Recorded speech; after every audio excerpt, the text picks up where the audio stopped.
In this episode of Mad Props, we're going to be talking about logs. Excited? Yeah, me too. Logs are great because they both look good and are really nice for early game structure. However, they are a little quirky. I'm Norton Freeman, and in this video, I'm going to show you not just how to get around some of those quirks, but what's actually going on to help you in your builds. Let's get started. If you've ever tried to put a sign on a log before, you've probably experienced this. No matter where you put it, it doesn't line up in the center. However, other times, it lines up perfectly. What's going on? The issue is this. Though the log looks like a cylinder, that's just the art mesh, the thing you see. The invisible collider mesh, which is what you run into, does not look like a cylinder. Instead, it looks like the stone pillars that are next to it. If I try to put this sign on this flat pillar here, it works just like here. And if I come over here and try it, it does this wonky thing where it won't let me put it in the center. That is exactly what's happening here.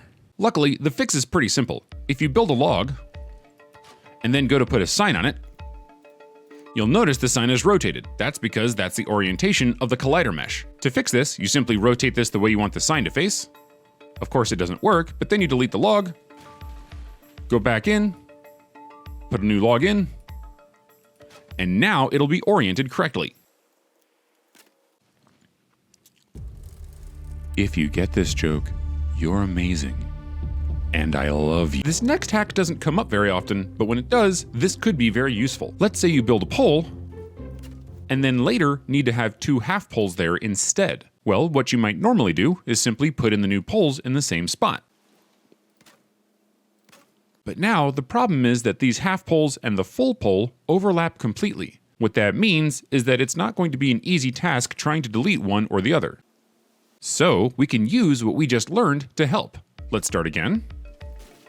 This pole has both an art mesh and an invisible collider mesh. When you go to select something, the game is using the invisible collider mesh. So what we can do is make that collider mesh stick out. We'll go to build another pole, rotate it until it looks the same. There we go. Now we're going to rotate it 2 clicks. Then we swap to the half poles. And now when we put them in, it looks the same, but now we have more stuff to select. Much easier. Often when building with logs, you'll end up in one of these two styles. Either the log will sit on top, or it'll be buried inside. The one you pick is up to your aesthetic, but building underneath these can sometimes be hard. To see what I mean, look what happens when I go to put a support under the crossbeam on the other end. Here, it matches up perfectly. However, with this one, it doesn't because this is going underneath, and that one's on top. Turns out there is a really easy fix though. Simply overlap them. Try to build another one, and put the ghost image about in the middle, and you'll notice that it peeks through the top just like you want. Now, simply deconstruct the one by pointing at the bottom, and you're all set. If you want to support the pillars but you can't get the cursor underneath and it ends up on the side like this, what you can do is simply put one nearby, and then use that as a slap face to get that snugly right in there. Alternately, you can just put this in there and kind of overlap it. It's up to you. Either way works. Here's a couple of tricks you can use to make your foundations look better. If you like the look of wood iron poles, you're dead to me. Just kidding, it's fine. But if you hate it, then we can put a log over it. Another cool aesthetic is to sink the log into stone like so. It's not that hard to do in this case, but it can be a little tricky in these two cases. You start by putting a log down, and now when we go to place the floor tile, we simply need a way to snap it in there. So let's build a snap point where we want one of the bottom corners of this thing to go. The easiest way to do that is with a 1x1 stone brick. Simply put it here, and this will snap right into place. Easy peasy. These are very similar, but they're a little more tricky. We have an exact way and a pretty close way. If you're going to be using the log and not the stone for support, then the close enough way is probably good enough for you. All you do is you put a log down, then you get the camera close and you put the stone right on the border of these two tiles here. And now you have a slap face that will put the stone block right where you want it. You'll notice the log is a little off. That's to be expected, and if you want to try to get more accurate, then simply start again by bringing this block in a little. The more precise way involves doors. Remember, the door frame has snap points at the very front and back on both sides. Both of these 1-meter beams are snapped into that door frame. To make this work for us, we take the ghost image of the door so that its snap point links up with the very bottom of that log. Now we rotate the ghost image and put the two corners together like so. Now we have the snap point we need right there. We can get rid of this door, point our cursor in this little area here, and put a block down, and it should snap right in. Get rid of the door, and you're all set. It's the exact same process for the pillar. Here's a couple of cool tricks that involve stacking logs. First, we're going to make this shelf over here. It can be used to make all sorts of attractive looking areas. To start with, we're going to make a wall.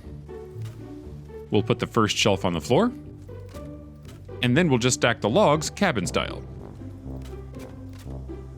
Now we just use the snap points that are on the top and bottom of these logs on the very ends. Now, if you like, you can get rid of the logs,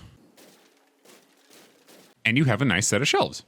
In an earlier video, I showed you how to make this really cool log cabin corner join here, and while it looks really cool, it can also be used to make something completely different. To make it, simply make a stack of logs, add in a basic corner join, but only put 2 logs in. Then go to this end here, and when you put the new log in, hold Shift so that it doesn't snap in. Then try to get the very top of the log to match up with the very center of the upper log. Now just delete out the top log, aim at this face here, and put in a new log. Delete everything else, and you've got your first log in that join. Now just stack on top of this, and you're in business. The hack, though, is a little different.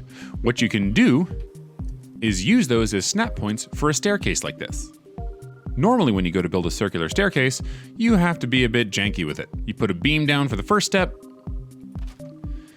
and then with the next step, you have to sort of turn it once and then hold Shift and kind of hope you can get it in there. It's a great big mess. I'm not saying there's not more efficient ways of doing it. I've seen a couple of people do it really nicely on YouTube, but what I'm about to show you works really well. To understand how we're going to do this, the thought is simple. 1 meter beams are good for structure, but they're not good for stairs. The reason, of course, is because, well, the snap points are 1 meter apart. We can divide that in half if we use these logs. These snap points are 1/2 meter apart. When we interleave them like this, we now have a bunch of snap points that are 1/4 meter apart. That's perfect for stairs. To make snapping in the stairs easier, we're going to put in a log, and we'll be putting our ghost images up against this log and letting them snap in. To start, we'll take our 2 meter beam, and instead of pointing at the floor, which puts the ghost image up top, we're going to point at the log, which sinks it into the ground.